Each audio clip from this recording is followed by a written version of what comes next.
Okay, so ಎಲ್ಲರಿಗೆ ನಮಸ್ಕಾರ. ಇವತ್ತಿನ ಕ್ಲಾಸಸ್ಸು ಬುಕ್ಕರ್ ಪ್ರೈಸ್ 2025. ಸೊ ಇದನ್ನೇ ಮ್ಯಾನ್ ಬುಕ್ಕರ್ ಪ್ರಶಸ್ತಿ ಅಂತ ಹೇಳ್ತಾರೆ. ಸೊ ಈ ಬುಕ್ಕರ್ ಪ್ರಶಸ್ತಿ ಬಗ್ಗೆ ಇವತ್ತು ಸಮಗ್ರವಾದಂತಹ ಮಾಹಿತಿಯನ್ನು ನಾನು ಕೊಡ್ತೀನಿ. ಇನ್ನು ನಮ್ಮ ಚಾನಲ್ಗೆ ಯಾರಾದರೂ ಹೊಸವರು ಬಂದಿದ್ದರೆ ದಯವಿಟ್ಟು ಸಬ್ಸ್ಕ್ರೈಬ್ ಮಾಡಿ ಮತ್ತು ಶೇರ್ ಮಾಡಿ ಅಂತ ನಿಮ್ಮಲ್ಲಿ ಕೇಳ್ಕೊಳ್ತೀನಿ. ಯಾಕೆ ಅಂತಂದರೆ ನಾವು ಹಾಕುವಂಥ ಪ್ರತಿಯೊಂದು ಇಂಪಾರ್ಟೆಂಟ್ ಚಾಪ್ಟರ್ ವೈಸ್ ವಿಡಿಯೋಗಳು ಬೇಗನೆ ನಿಮಗೆ ಬಂದು ತಲುಪುತ್ತದೆ. ಸೊ ಆ ಉದ್ದೇಶಕ್ಕಾಗಿ ದಯವಿಟ್ಟು ಸಬ್ಸ್ಕ್ರೈಬ್ ಮಾಡಿ ಅಂತ ಹೇಳ್ತಾ ಇವತ್ತಿನ ಕ್ಲಾಸಸ್ಸು ಪ್ರಾರಂಭ ಮಾಡಿ. ಸೊ ಬುಕ್ಕರ್ ಪ್ರಶಸ್ತಿ ಅಥವಾ ಮ್ಯಾನ್ ಬುಕ್ಕರ್ ಪ್ರೈಸ್ ಅಂತ ಕರಿತೀವಿ. ಈ ಬುಕ್ಕರ್ ಪ್ರಶಸ್ತಿ ಯಾವಾಗ ಸ್ಥಾಪನೆಗೊಂಡದ್ದು ಹೇಳ್ತಾರೆ. ಸ್ಥಾಪನೆ 1968ರಲ್ಲಿ ಈ ಪ್ರಶಸ್ತಿ ಸ್ಥಾಪನೆ ಆಗ್ತದೆ. ಹಾಗಾದ್ರೆ ಈ ಪ್ರಶಸ್ತಿ ನೀಡಲಾಗಿದೆ ಯಾವಾಗಂದ್ರೆ ಕೊಡಲು ಪ್ರಾರಂಭ ಮಾಡಿದೆ ಯಾವಾಗ ಅಂತ ಹೇಳ್ತಾರೆ. ಸ್ಥಾಪನೆ ಆಗಿದ್ದು ಆದರೆ ಪ್ರಾರಂಭಗೊಂಡಿದೆ ಯಾವಾಗ ಅಂತ ಹೇಳ್ತಾರೆ. ಪ್ರಾರಂಭ 1969ರಲ್ಲಿ ಪ್ರಾರಂಭ. ಹಾಗಾದ್ರೆ ಈ ಪ್ರಶಸ್ತಿಯ ಮೊತ್ತ ಕೇಳ್ತಾರೆ. ಮೊತ್ತ ಎಷ್ಟು ಕೊಡ್ತಾರೆ ಈ ಪ್ರಶಸ್ತಿ ಮೊತ್ತ ಅಂತ ಹೇಳ್ತಾರೆ. 50,000 ಪೌಂಡ್ ಎಷ್ಟು ಕೊಡ್ತಾರ ಈ ಪ್ರಶಸ್ತಿ ವಿಜೇತರಿಗೆ 50,000 ಪೌಂಡ್ ಅಷ್ಟು ರೂಪಾಯಿ ಅಂದ್ರೆ ಕೊಡ್ತಾರೆ. ಹಾಗಾಗಿ ಪ್ರಶಸ್ತಿ ಕ್ಷೇತ್ರ ಕೇಳ್ತಾರೆ. ಯಾವ ಕ್ಷೇತ್ರದಲ್ಲಿ ಸಾಧನೆ ಮಾಡಿದ ಸಾಧನೆಗಳಿಗೆ ಕೊಡ್ತಾರೆ ಅಂತ ಹೇಳ್ತಾರೆ. ಈ ಪ್ರಶಸ್ತಿ ಏನದಪ್ಪ ಅಂದ್ರೆ ಇಂಗ್ಲಿಷ್ ಸಾಹಿತಿಗಳಿಗೆ ಕೊಡ್ತಾರೆ. ಇಂಗ್ಲಿಷ್ ಸಾಹಿತಿಗಳಿಗೆ ಕೊಡ್ತಾರೆ. ಸೊ ಇಂಗ್ಲಿಷ್ ಒಳಗಡೆ ಅದು ಕಾದಂಬರಿ ಆಧಾರಾಗಿರ್ಬೋದು, ಅದರ ಕೃತಿ ಆಧಾರಾಗಿರ್ಬೋದು. ಸೊ ಇಂಗ್ಲಿಷ್ ಸಾಹಿತಿಗಳಿಗೆ ಏನಪ್ಪ ಅಂದ್ರೆ ಈ ಪ್ರಶಸ್ತಿಯನ್ನು ಪ್ರದಾನ ಮಾಡ್ತಾರೆ.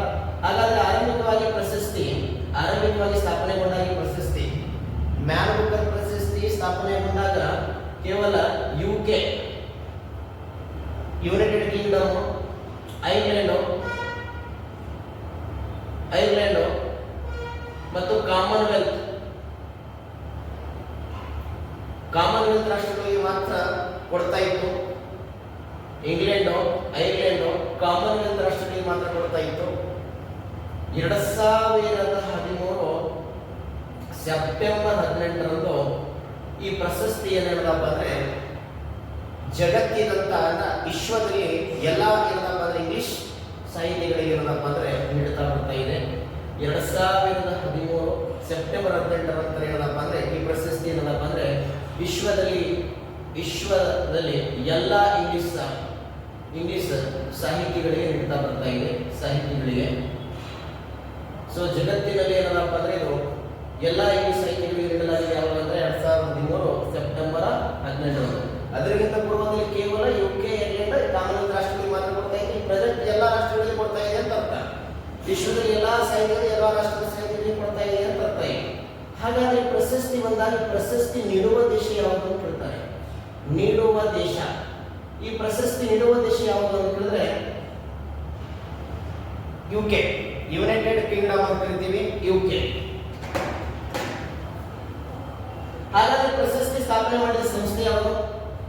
ಸ್ಥಾಪನೆ ಮಾಡಿದ ಸಂಸ್ಥೆ ಬುಕ್ಕರ್ ಮ್ಯಾಕ್ನಾಲ್ ಸಂಸ್ಥೆ. ಈ ಪ್ರಶಸ್ತಿ ಸ್ಥಾಪನೆ ಮಾಡಿದ ಸಂಸ್ಥೆ ಯಾವುದು ಅಂತ ಹೇಳಿದ್ರೆ ಬುಕ್ಕರ್ ಮ್ಯಾಕ್ನಾಲ್ ಸಂಸ್ಥೆ. ಹಾಗಾದ್ರೆ ನೀಡುವ ದೇಶ ಯಾವುದು ಅಂತ ಕೇಳ್ತಾರೆ. UK, ಯುನೈಟೆಡ್ ಕಿಂಗ್ಡಮ್, ಇಂಗ್ಲೆಂಡ್ ಅಂತ ಅರ್ಥ. ಈ ಪ್ರಶಸ್ತಿ ಪ್ರದಾನ ಮಾಡುವ ದೇಶ ಯಾವುದು ಅಂತ ಹೇಳಿದ್ರೆ ಇಂಗ್ಲೆಂಡ್. ಹಾಗಾದ್ರೆ ಪ್ರಶಸ್ತಿ ಸ್ಥಾಪನೆ ಮಾಡಿದ ಸಂಸ್ಥೆ ಅಂದ್ರೆ ಬುಕ್ಕರ್ ಮ್ಯಾಕ್ನಾಲ್ ಸಂಸ್ಥೆದವರು. ಹಾಗಾದ್ರೆ ಪ್ರಶಸ್ತಿ ವಿಶೇಷತೆ ಏನು ಸರ್ ಅಂತ ಕೇಳ್ತಾರ. ವಿಶೇಷತೆ ಏನು ಅಂತ ಕೇಳ್ತಾರ. ಇಂಗ್ಲಿಷ್ ಸಾಹಿತಿಗಳಿಗೆ ನೀಡತಕ್ಕಂಥ ಜಗತ್ತಿನ ಅತಿ ಉನ್ನತ ಪ್ರಶಸ್ತಿ ಅಂತ ಹೇಳ್ತೀವಿ. ಇಂಗ್ಲಿಷ್ ಸಾಹಿತಿಗಳಿಗೆ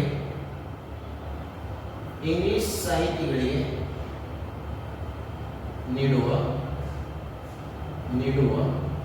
ಜಗತ್ತಿನ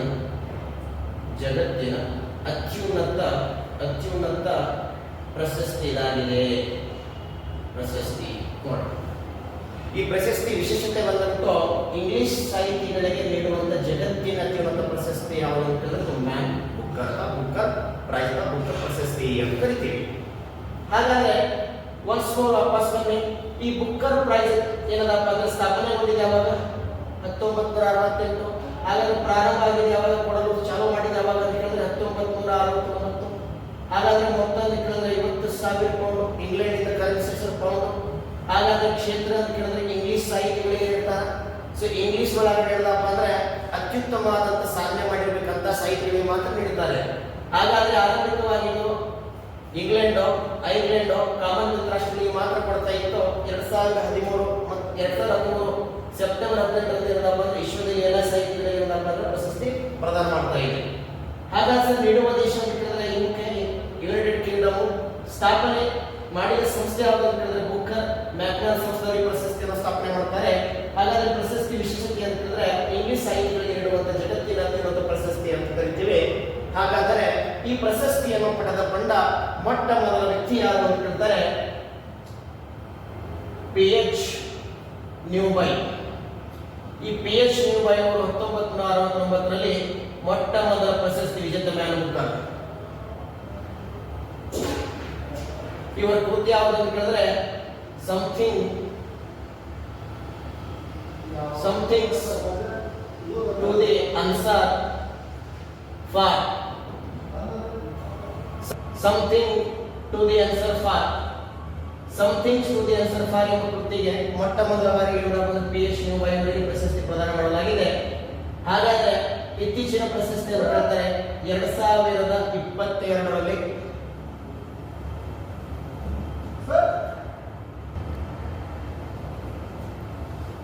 ಓಕೆ. ಸೊ 2022ರಲ್ಲಿ ಪ್ರಶಸ್ತಿ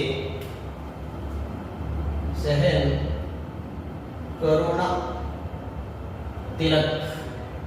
ಈ ಸೆಹೆನ್ ಕರುಣಾ ತಿಲಕ್ ಅವರಿಗೆ 2022ರಲ್ಲಿ ಮ್ಯಾನ್ ಬುಕ್ಕರ್ ಪ್ರಶಸ್ತಿ ಕೊಡ್ತಾರ.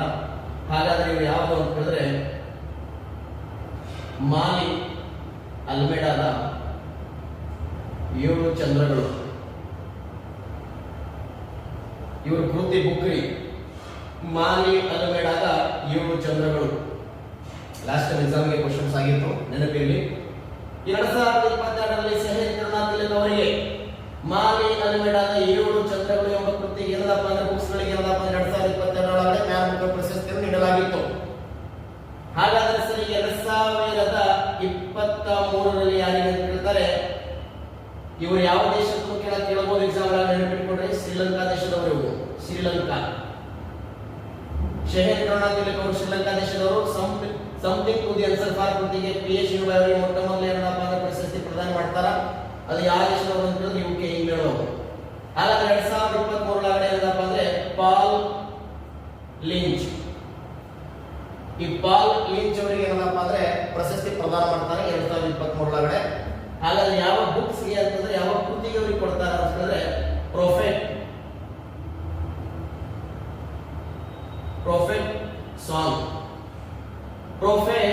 ಸಾಂಗ್ ಎಂಬ ಬುಕ್ಸ್ ಗೆ ಏನಪ್ಪ ಅಂದ್ರೆ ಇವರಿಗೆ 2023 ಏನಪ್ಪ ಅಂತಂದ್ರೆ ಪ್ರಶಸ್ತಿ ಪ್ರದಾನ ಮಾಡ್ತಾರೆ. ಯಾವುದು? Man Booker.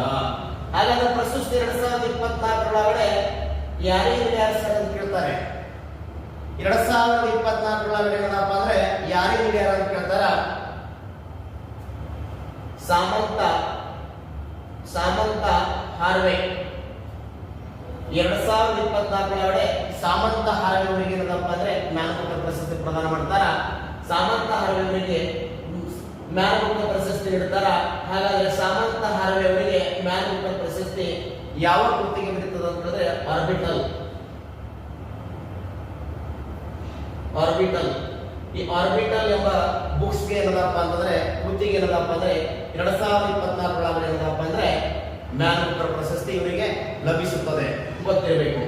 ಹಾಗಾದ್ರೆ ಸರ್ ಇವರು ಯಾವ ದೇಶದವರು ಅಂತ ಕೇಳ್ತಾರ? ಯುಕೆ, ಯುನೈಟೆಡ್ ಕಿಂಗ್ಡಮ್, ಇಂಗ್ಲೆಂಡ್ ಅವರು. ಹಾಗಾದ್ರೆ ಪಾಲ್ ಲಿಂಚ್ ಅವರು ಯಾವ ದೇಶದವರು ಅಂತ ಕೇಳಬಹುದು? ಇವರು ಐರ್ಲೆಂಡ್ ದೇಶದವರು. ಇವರು ಐರ್ಲೆಂಡ್ ದೇಶದವರು ಪಾಲ್ ಲಿಂಚ್.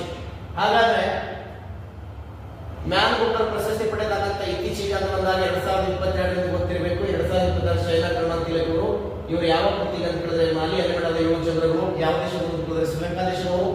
ಹಾಗಾದ್ರೆ ಸರ್ 2023 ಪಾಲ್ ಲಿಂಚ್ ಅವರಿಗೆ ಇವ್ರು ಬರೀತಾರೆ ಬುಕ್ಸ್ ಯಾವ್ದಾಗಿತ್ತು ಅಂತಂದ್ರೆ ಪರ್ಫೆಕ್ಟ್ ಸಾಂಗ್ ಅಂತ ಹೇಳ್ತೀವಿ. ಯಾವ ದೇಶದವರು ಅಂತಂದ್ರೆ ಏನು ಪ್ರಸ್ತುತ 2024 ಒಳಗಡೆ ಏನಪ್ಪ ಅಂದ್ರೆ ಸಾಮಂತ ಹಾರ್ವೆ ಅವರಿಗೆ ಯಾವ ಬುಕ್ ಅಂತಂದ್ರೆ ಆರ್ಬಿಟಲ್. ಹಾಗಾದ್ರೆ ಇವರು ಯಾವ ದೇಶದವರು ಅಂತಂದ್ರೆ UK. ಹಾಗಾದ್ರೆ ಈಗ ಮ್ಯಾನ್ ಬುಕರ್ ಪ್ರಶಸ್ತಿ ಪಡೆದುಕೊಂಡ ಒಟ್ಟು ಭಾರತೀಯರು ಎಷ್ಟು ಜನ ಅಂತ ನೋಡೋಣ.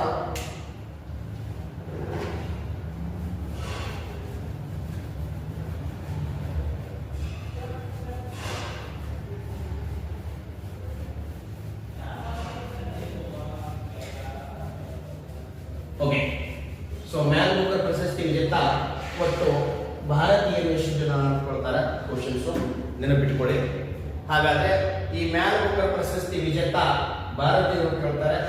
ಹಾಗಾದ್ರೆ ಮ್ಯಾನ್ ಬುಕರ್ ಪ್ರಶಸ್ತಿ ವಿಜೇತ ಭಾರತೀಯರು ಎಷ್ಟು ಜನ ಅಂತ ಹೇಳಿದ್ರೆ 5 ಜನ ಅದಾರ. ಮ್ಯಾನ್ ಬುಕರ್ ಪ್ರಶಸ್ತಿ ವಿಜೇತ ಭಾರತೀಯರು ಎಷ್ಟು ಜನ ಅದಾರ ಸರ್ ಅಂತ ಹೇಳಿದ್ರೆ 5 ಜನ ಅದಾರ.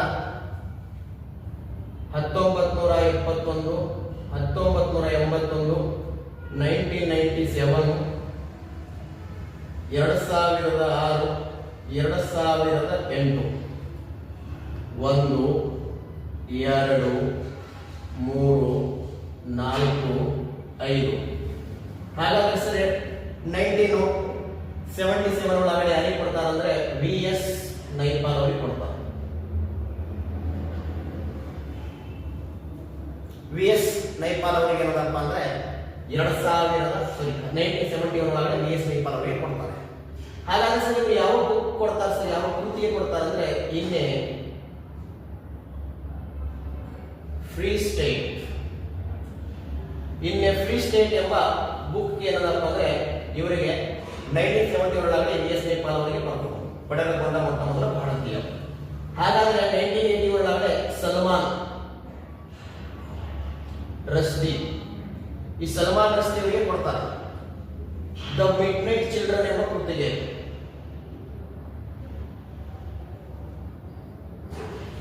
Knights children, the midnight children ಕೃತಿಗೆ ಏನಪ್ಪ ಸಲ್ಮಾನ್ ರಶ್ದಿ ಅವರಿಗೆ ಸಿಗ್ತದ.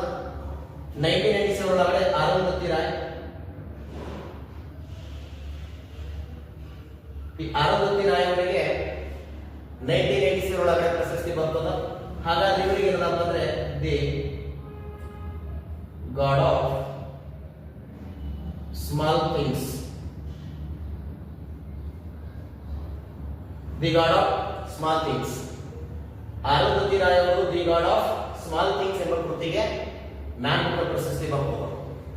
2000 ಒಳಗಡೆ ಕಿರಣ ದೇಸಾಯಿ ಇವರು ಯಾವ ಬುಕ್ಸ್ಗೆ ಅಂತ ಹೇಳಿದ್ರೆ inheritance of loss, inheritance of loss ಎಂಬ ಇನ್ಹೆರಿಟೆನ್ಸ್ ಆಫ್ ಲಾಸ್ ಎಂಬ ಕೃತಿಗೆ ಏನಪ್ಪ ಅಂದ್ರೆ ಕಿರಣ ದೇಸಾಯಿ 2006 ಒಳಗಡೆ ಏನಪ್ಪ ಅಂದ್ರೆ ಅರವಿಂದ್ ಅಡಿಗ. ಅರವಿಂದ ಅಡಿಗ, ಈ ಅರವಿಂದ್ ಅಡಿಗ ಅವರಿಗೆ ಸಿಗ್ತದ. ಇವರು ಯಾವ ಕೃತಿ ಅಂತ ಹೇಳಿದ್ರೆ ದಿ ವೈಟ್ ಟೈಗರ್.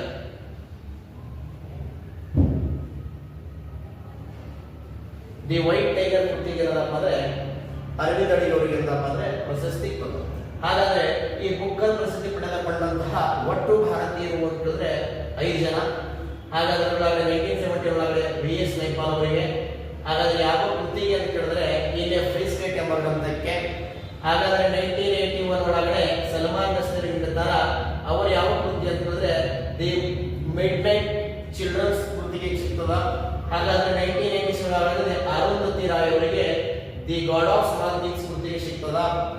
ಹಾಗಾದ್ರೆ 2006 ಒಳಗಡೆ ಕಿರಣ ದೇಸಾಯಿ ಅವರಿಗೆ ಇನ್ ಹೆರಿಟೆನ್ಸ್ ಆಫ್ ಲಾಸ್ ಎಂಬ ಕೃತಿಗೆ ಸಿಗ್ತದ.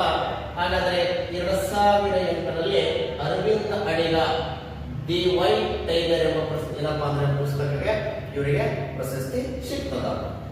ಓಕೆ, ಮ್ಯಾನ್ ಬುಕರ್ ಪ್ರಶಸ್ತಿ ಮೊಟ್ಟ ಮೊದಲ ವಿಜೇತ ಅಂತ ಬಂದಾಗ PH ನ್ಯೂಮನ್ ಅವರ ಯಾವ ಕೃತಿ ಅಂತ ಹೇಳಿದ್ರೆ something to the answer for ಎಂಬ ಕೃತಿಗೆ ಸಿಗ್ತದ.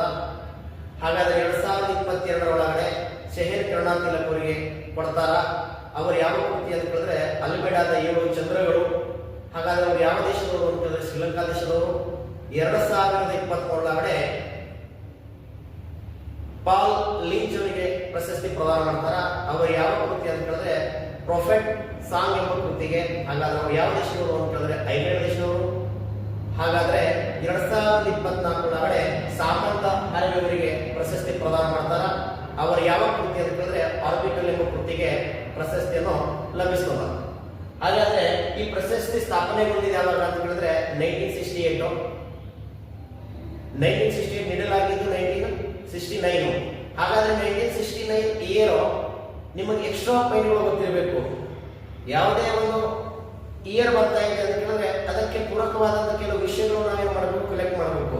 ಫಾರ್ ಎಕ್ಸಾಂಪಲ್ ಈಗ 1968 ಒಳಗಡೆ ಅರ್ಥಶಾಸ್ತ್ರಕ್ಕಾಗಿ ನೊಬೆಲ್ ಪ್ರಶಸ್ತಿಯನ್ನು ಕೊಡಬೇಕಂತ ಸ್ಥಾಪನೆಗೊಂಡಿತ್ತು. ಅರ್ಥಶಾಸ್ತ್ರಕ್ಕಾಗಿ ನೊಬೆಲ್ ಪ್ರಕಟಗೊಂಡಿದ್ದು 1968, ನೀಡಲಾಗಿದ್ದು 1969.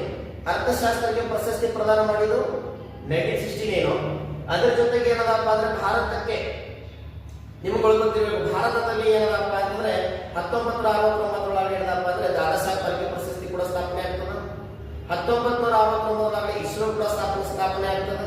1969 ಒಳಗಡೆ ಜುಲೈ 19ನೇ ತಾರೀಕಂದು 14 ಬ್ಯಾಂಕ್ ರಾಷ್ಟ್ರೀಕರಣ ಮಾಡ್ತಾ ಇಂದಿರಾ ಗಾಂಧಿ. ಸೊ ಇವೆಲ್ಲ ಮಾಹಿತಿಗಳು ಏನದಪ್ಪ ಅಂದ್ರೆ ಒಂದು ಇಯರ್ ಬಂದಾಗ ಎಕ್ಸ್ಟ್ರಾ ಮಾಹಿತಿಗಳನ್ನು ಪಡ್ಕೊಳ್ಳೋದು ಟ್ರೈ ಮಾಡಬೇಕು. ಇಲ್ಲಿಗೆ ನಮ್ಮ ಮ್ಯಾನ್ ಬುಕರ್ ಪ್ರೈಸಸ್ ಮುಗಿತು. ನೆಕ್ಸ್ಟ್ ಕ್ಲಾಸ್ ಅಲ್ಲಿ ಏನದಪ್ಪ ಅಂದ್ರೆ ಮತ್ತು ಅಂತಾರಾಷ್ಟ್ರೀಯ ಪ್ರಶಸ್ತಿಗಳ ಬಗ್ಗೆ